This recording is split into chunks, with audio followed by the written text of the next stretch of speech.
Mitt Romney was on CNN this last week, and obviously the topic of the 2012 presidential election came up, and he wanted to talk, or at least he was asked, and so I suppose he's obligated to talk about why he thinks he might have lost the election.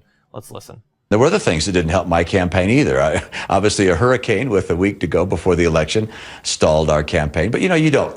Do you blame Chris Christie as much as some other people in your... I wish the hurricane hadn't happened when it did, because it gave the president a chance to be presidential and to be out showing sympathy for folks. That's one of the advantages of incumbency. Oh, Mitt Romney, what are you doing?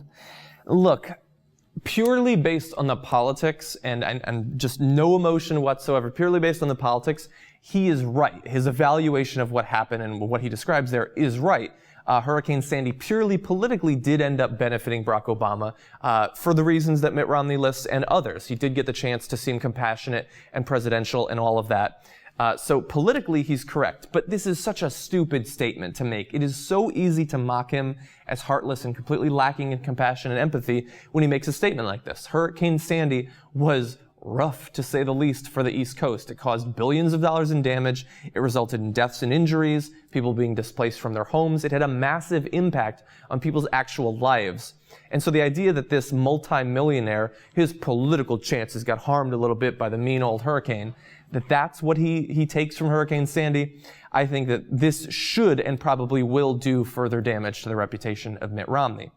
Now, beyond just this statement, I think that what is so awesome about this statement in terms of being able to evaluate Mitt Romney is this perfectly sums up the problem that he had in the election. And the problem that he had was not just Hurricane Sandy allowing President Obama to seem presidential. It's that he really does lack in compassion. Either he lacks the compassion or he lacks the know-how to understand when a statement will make it seem like he lacks compassion. Now, this is a family man, a religious man. I'd like to think that he does actually care about people to some extent, but he can't seem to get those ideas across once he opens his mouth. And just like with the 47% comments that he made, he's going to end up wanting to take back this. It's just, he says these things that are too easy to mock. And for someone as rich as he is, you have to be especially careful about seeming out of touch. And to cast Hurricane Sandy in this just crudely, coldly political light makes it way too easy to do that. And obviously, look, Barack Obama, also a rich man, especially after, the speaking engagements, the books that he sold and all of that. But he does a better job, at least up until the last week, of not seeming to be disconnected from the average man. So Mitt Romney not having a good week, I'm sure that he's going to wish that he had stayed home at his mansion rather than going on CNN. And if he decides to run for office in the future, he needs to learn when to speak and when to keep his mouth shut.